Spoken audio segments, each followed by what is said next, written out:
Hi, everybody.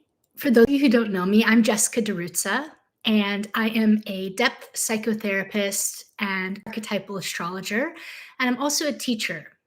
For over the last decade, my husband Travis and I run an online school called Trust Psyche, uh, School of Astrology and Depth Psychology. And we have six online on demand courses. Right now, it's over 200 hours of material that anybody can take at any time. And you can go to trustpsyche.com and see about all of that there. The reason I'm mentioning this today is because there is a brand new course that's coming out here in the next few months, and registration is about to open that I'll be teaching. And it is on synastry and composite charts, understanding relationships through astrology. I'm really excited to have the opportunity to teach this online course. It's something that I've been waiting to teach for a decade, and it happens to include all of my special interests, which is people, relationships, psychology, astrology, having fun, and teaching while being in community with all of you. So I welcome you to come and check that out and to stay tuned for when registration opens. Obviously, I'm feeling very inspired this week.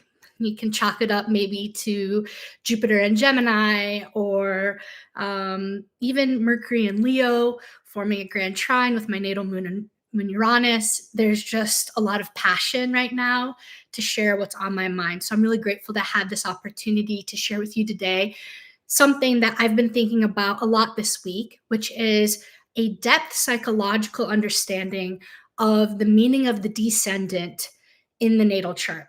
And I want to take the time today to really go into a clear and nuanced take on the meaning of the descendant. Some of you have just seen my recent video on the midheaven and planets conjunct it. We all, as astrologers and as human beings, specialize in different things. And one of my specialties are the four angles in the chart: the ascendant, midheaven, descendant, and IC. And this video is part of a mini series that I'm going to do on all four of the quadrant angles in the natal chart. So let us begin today by going into the descendant. I'd like to be able to speak freely, openly, and honestly about all of the complexities of the descendant.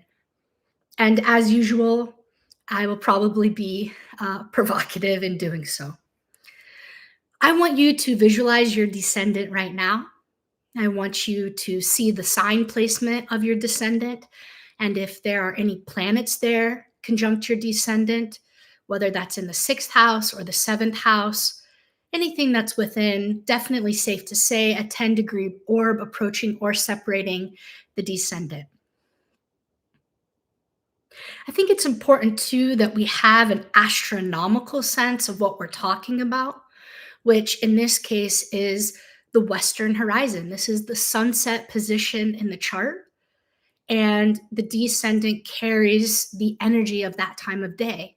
So I also want you to bring into your mind a recent sunset that you've seen, or one of your most favorite or majestic sunsets you've gotten to see in your life.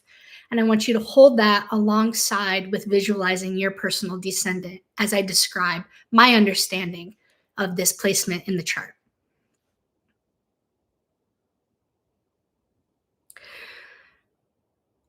Most simply put, the descendant is the relational axis in the chart. If the ascendant is the self, the descendant is our relationships.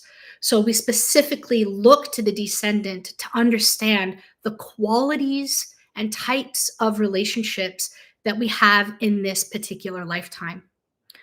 We also look to the descendant to see clearly the energy that we are drawing in from the outside world into our life. That is the people that we draw in through relationship or the relational field. It's also the energy that we bring in through our environment, the types of environments that we often find ourselves either in, gravitating toward, or constellating. And the descendant is also the events and the energy that's coming into our life. So, whatever sign is on your descendant is going to strongly color the kind of relationships you have, the kind of people you draw into your life, the environments that you're in, and the events that tend to get constellated around you. So it's all of the energy that we bring into our life from the outside. The descendant psychologically is the place in the chart that I think we can most say is like Jung's understanding of the inferior function. The inferior function psychologically is the place inside of every human being that tends to be less conscious, less self aware, less developed. It's a growth point in our psyche that when we actively choose to engage it from a conscious place that is humble, with lots of humility and receptivity and curiosity to learn how to be perhaps different than what maybe comes naturally to us, we are intentionally invoking the inferior function. We are intentionally choosing to grow into energy that maybe is more foreign to us. And here's the thing, even when we have a lot of planets on the descendant, that placement in the 360-degree circle is going to be a place that is more othered for us. It is going to be a place that is more foreign because it is often represented by the other people in our life that we are surrounded by. It's the relationships that we're in. And so the paradox of the descendant is, even though it is us, that is who we are, the way we come to know that part of ourselves and experience it in the world throughout our life is through the other people in our life coming in through relationship and awakening us or initiating us into that descendant energy. So if you have planets there, those planets are the planets where you are going to have a sense of becoming that energy and coming to life through those archetypes by the people that you're in relationship with. And those people are going to embody and represent for you those energies. Let me give you one example here. If you have Venus conjunct the descendant, then you are very likely to be surrounded by artists or highly creative people. You are going to be in artistic creative relationships. You're going to be in artistic creative environments where you're constellating atmospheres and situations that are very Venusian, filled with beauty and love and creativity. And the way in which you're going to awaken to your inner artist and creative being is through those relationships of those other artists coming into your life to be a mirror. And this is what the descendant is it's a mirror.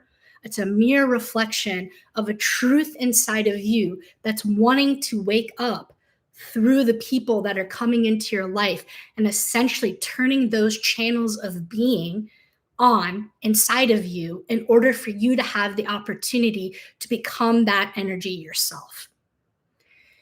So, if we have the planet Saturn on the descendant, sometimes the way that that can manifest is there might be initially a block in a relationship or intimacy, particularly around partnership, romantic relationship. And it might be something that's kind of inherently challenging or difficult, where there feels like there's a lot of obstacles there. But also, it's something that, as with is the case always with Saturn, we come to later in life through time and experience, trial and error, and a certain degree of pain and suffering. But when we consciously choose to move into the descendant energy and we say, okay, if Saturn is there and historically there's been a block for me in relationship, But that's something that I'm wanting. I'm wanting a Saturnian, committed, devoted, bonded relationship with somebody that's karmic and deep. Then what are the blocks inside of my own self that are being constellated in my external environment, being presented through the outside world coming into my life, that I could actively choose to address, to work with and through those blocks, so that then I can become that energy of the descendant, in this case Saturn, and perhaps move from a place of avoidance or ambivalence into a place of commitment and devotion, stability and security. That there are things that I could choose to do in my life in order to become and actualize that energy and transmute the energy of the descendant into something that feels either impossible or foreign or out there or not for me, into my own self, because I know that this is how the descendant works. Then this is how we psychologically and in a very practical way, in an embodied participatory way, work with the energy of the descendant. So let's take another example here. Let's say you have the sign of Virgo on your descendant. I would expect that there would be a lot of Virgoan people in your life, that you would be in a relationship with a lot of people who carry strong Virgo energy, whether that's Virgo sun, Virgo moon, Virgo rising. You're going to be surrounded in your most intimate relationships with Virgoan people and who carry those qualities. And so what I want to offer to you is to take the top 3 qualities of Virgo that you can think of that you consider to be life enhancing or more on that kind of positive side of the spectrum. And then I want you to take the 3 kind of more challenging or negative sides, a quality of Virgo. And I want you to see, can you see how the way in which you show up in relationship carries both those 3 life enhancing and potentially more life destroying qualities of Virgo? Can you look in the mirror and go, wow, I am Virgoan when I show up in relationship? Perhaps not necessarily in my identity or sense of self. It's not an energy I identify with, but it's an energy that gets invoked and comes to life, gets constellated when I'm in relationship. And so the descendant is a deep looking in the mirror, and it's usually very provocative and activating, because when we look in the mirror through our relationships, we encounter aspects of ourself that tend to be either unconscious, repressed, and usually a blind spot. So our descendant usually is the place in the chart where there is quite a bit of a blind spot or an unconsciousness, a kind of being asleep to that part of who we are. So part of the reason why someone with a Virgo descendant would have a lot of Virgoan energy in their life is because those other people in your life would want to awaken and activate Virgo inside of you through the ways in which you encounter Virgo inside of them. It's actually, as relationship is, a deep alchemical process, because you're coming into energy that is actually yours, but through the outside and bringing it in to awaken it from within. Now, if you have Pisces on the descendant, not only would I expect you to have a lot of Piscean people in your life, be in a lot of kind of relational Piscean dynamics or Piscean environments, we would see some of those qualities of Pisces only being activated in your intimate relationships. And we all know that we act differently when we're in romantic relationship or a close intimate relationship than we do when we are just out in the world, or we're at our job, or we're in our public life, or even when we're in solitude.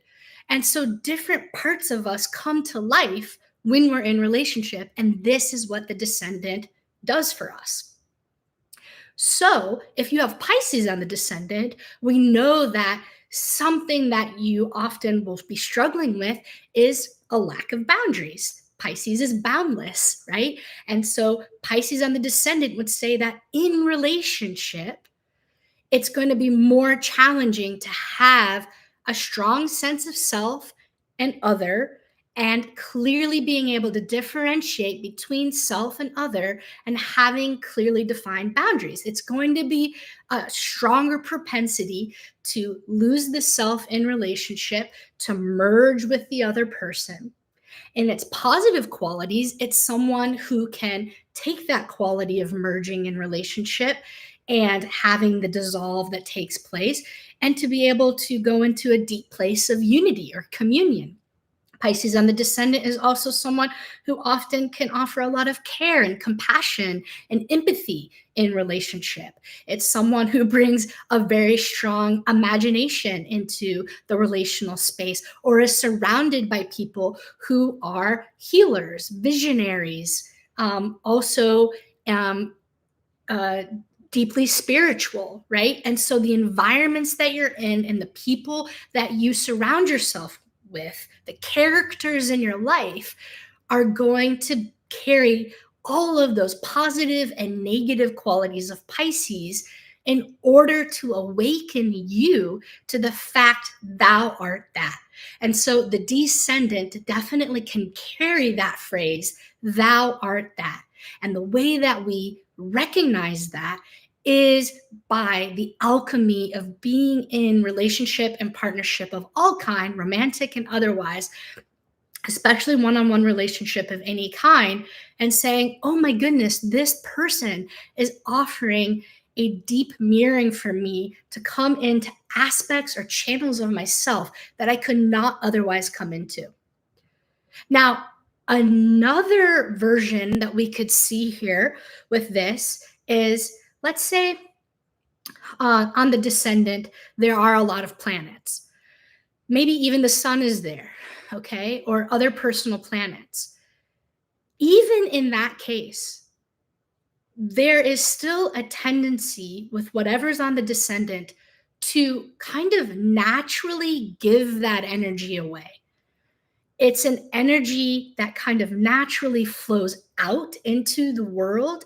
And it's something that we can often have difficulty owning or recognizing that that's us, and to give it to ourselves, and that it's something that we funnel out and kind of effortlessly and often unconsciously give away to other people. So, for example, I have a client who has the sun on the Descendant. Now, we would expect this person to be surrounded by very strong solar figures, whether that's a lot of kind of strong masculine energy or a lot of men, but also just people who are very self possessed, and that this person is surrounded by very high powered figures in their life. And what this soul is waking up to this lifetime is, thou art that. This person is also one of those people, but has a difficulty seeing that that's who she is, and more easily is able to see it all around her in her environment, and also be kind of giving that solar energy of their own out to the people around them. And so part of the inferior function of Jung's psychological development of movement to wholeness, which is why we choose to consciously live into our inferior function, which I'm equating here with the Descendant, is to move to a greater state of wholeness through the alchemical process of psychological transformation, by choosing to become conscious of what is unconscious or repressed in us. What we recognize is that the sign and the planets on the Descendant is the way that we wake up to that truth inside of ourselves. So we take the qualities of, in this case, the solar individuals around this person, and we slowly provide a reflection saying, and so what are the ways in which you are that? What are the ways in which you are meant to be a leader? What are the ways in which you carry these qualities and these attributes that you are seeing in these people around you?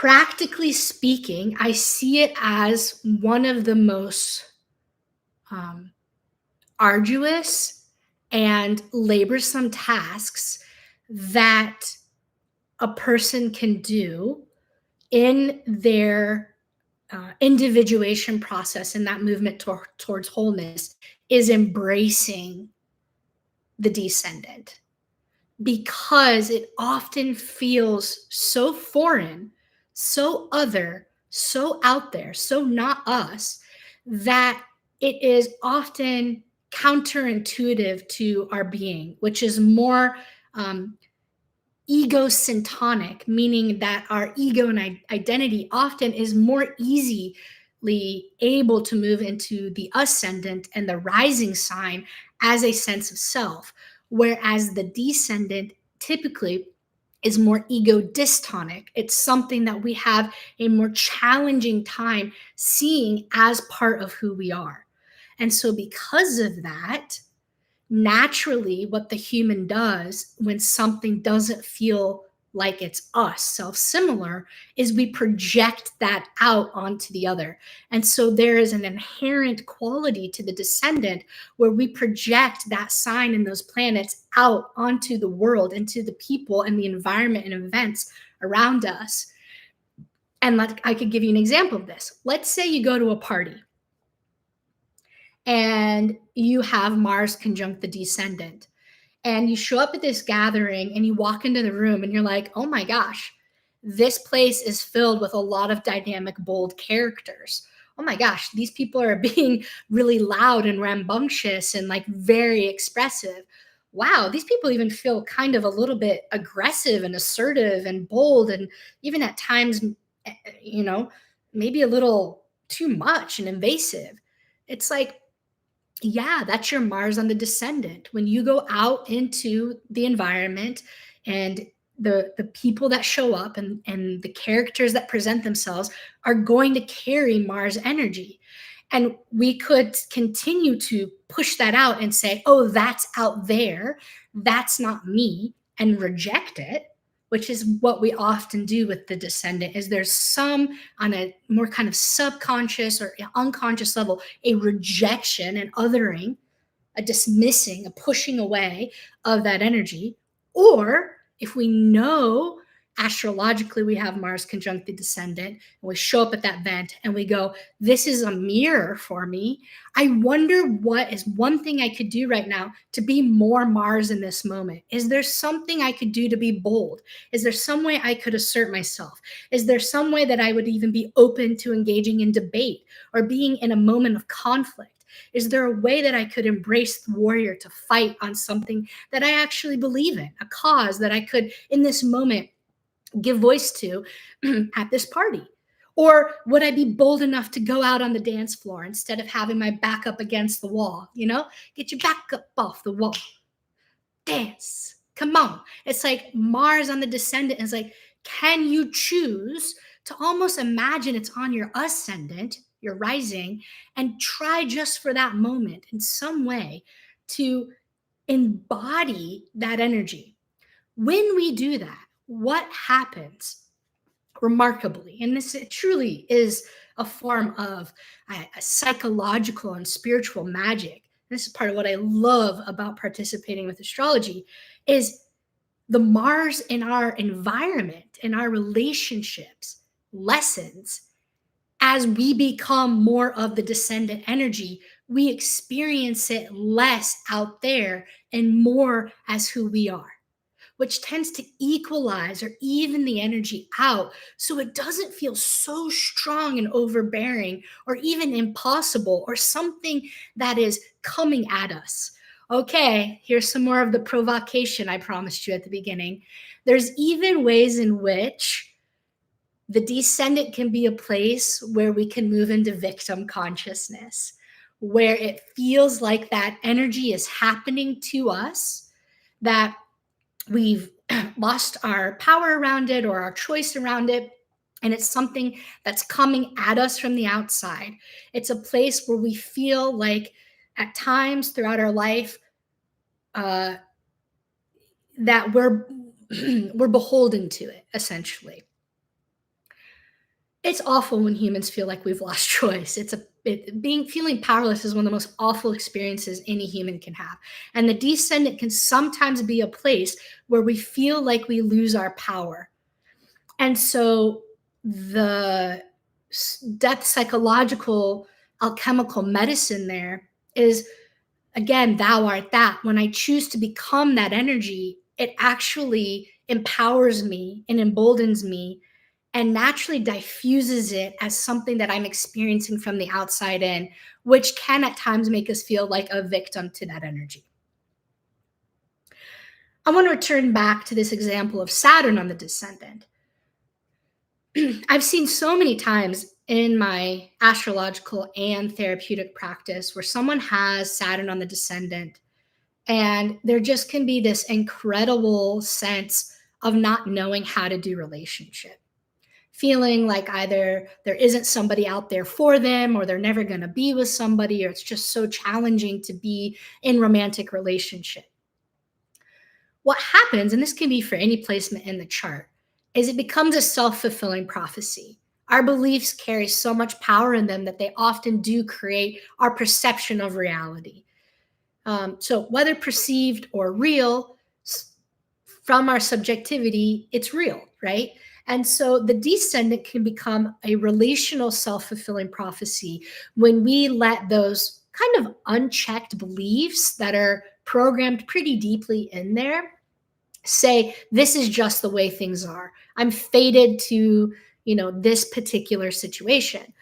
When we get in there and we dig deeper, what we start to find, in this case with Saturn on the descendant, is there's often an incredible amount of ambivalence and avoidance to intimacy, usually because there was something there that happened in the break with the relationship with one or both of the caregivers, where there was some kind of block around connection and intimacy with one of a person's caregivers. And so what that does is it creates a relational template. And the descendant does this for all of us. It's something that comes in very early in childhood that's usually pre-verbal and pre-conscious. And it becomes this energetic template where the energy is easier to kind of constellate. And this is a word I really want to focus on. It's a constellation of energy.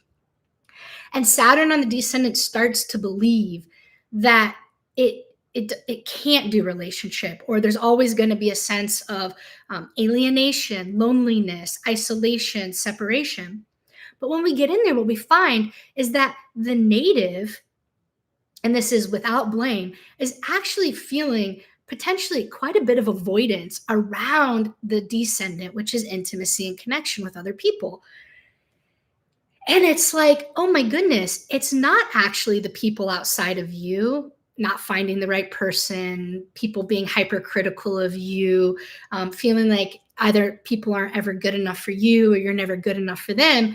But actually, there's something that we could take radical accountability and responsibility for, which is what I think the descendant wants, is there's something inside of me, there's some kind of block, in this case, my avoidance of intimacy, that's prohibiting me from having that connection. Here's the thing, psychologically speaking, when we're looking at attachment styles, and we're looking at something like the attachment style of avoidance, an avoidant person isn't avoiding intimacy, they're avoiding the experience of shame, which gets constellated or activated in intimate relationship. So the places in which that person feels wrong, bad, inferior, inadequate to show up in relationship, the avoidant person is going to detach and move away from that. So depending on the native's attachment style, securely attached, anxiously, ambivalently attached, or avoidantly attached as the three main ones. There's some variations on this, but let's stick with these three main ones. Is if we know the native's attachment style, this actually is going to help us understand more clearly and with more specificity how they experience the sign and the houses on their descendant, because our attachment style is going to show up in that relational part of the chart. And so if somebody is ambivalently anxiously attached, then the quality of the descendant energy is going to materialize and manifest in their life through that attachment style. I don't think this is something we talk about very much because it's something that the chart itself cannot tell us. And there's a lot of things that the chart itself cannot tell us. And one of them is attachment styles. So any chart could be any attachment style. And this is something that I think is also a profound kind of insight and wisdom that the descendant has to teach us, which is this.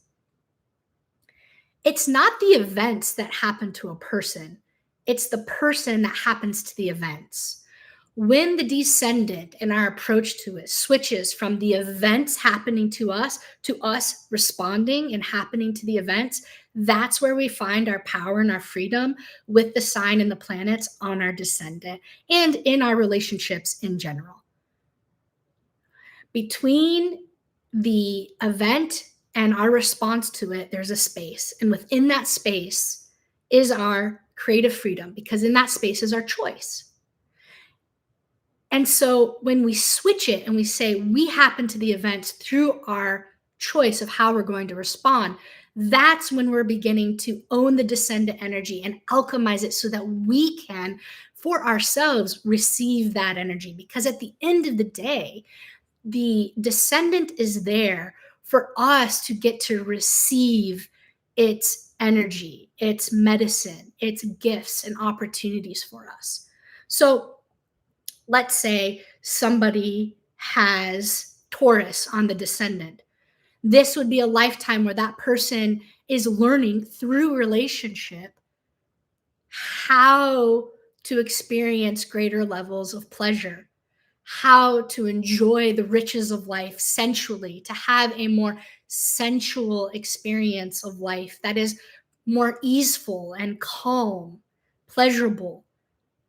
That person is being initiated into that aspect and learning to become it, even though they don't know how, or it feels counterintuitive or foreign in some way. When we do that, naturally, the negative or challenging attributes of our descendant lessen. And that is the motivation of moving into the inferior function, psychologically speaking, is because it lessens suffering in our life as we move towards wholeness and get to actually, enjoy the riches of that placement. Just want to see if there's anything else here I want to say in our last couple of minutes here together today. Transits going over the descendant. When a transiting planet moves from the 6th house to the 7th house, it's one of the most profound moments that we go through. The energy shifts so completely from the bottom half of the chart to the top half of the chart. It is truly an emergent process from the unconscious to the conscious, from the below to the above. And it takes an incredible amount of force for the energy to move from the 6th to the 7th over the descendant. Because in ways you can think of it as like going against gravity, or a fish swimming upstream. Think about the amount of energy a seed needs to break through the surface. Once it's broken over from the 6th to the 7th, there is an incredible initiation that takes place. And what happens is at first it feels like the quality of our relationships, the relational dynamics we have, the people in our life, the situations we're in, fundamentally changes. And it does, and is first experienced as outside coming in, happening to us. Throughout the transit, if we're fortunate enough to work with the energy and have the opportunity to do that, which is what astrology and psychology affords us once we become aware of it, it's through our participation we recognize that the gift of descendant transits is that it's there to show us a deep truth about ourselves, that if we choose to become it, our life becomes greater and more doors open for us. So if you have a transit going over your descendant, it is challenging and it is provocative because we feel less in control around it, because it's coming in through the people in our life and from the outside in. But when we rise to meet the event and become the person happening to the event instead of the events to the person, that's when we really step into our power in this place of becoming around whatever sign and planets you have on your descendant. Thank you so much for being here with me today. I would love for you to like this video, leave a comment, and subscribe to my channel if you haven't already. I just want to see here. I do have to run, but let me see what's happened. Okay. Uh-huh. Yes. Oh, I would love to get more specific with all of you, but I actually have a client and I have to go into session. I would love for you to also, for those of you who are interested, I announced at the beginning, synastry and composite charts are happening in the next couple of months. And you can go to trustpsyche.com and get to see all the info there, and registration will open soon. And I would love for you to be there for that class if you feel called. All right, everybody. Thanks so much. Always a pleasure and joy to be with you. Let's shake it out.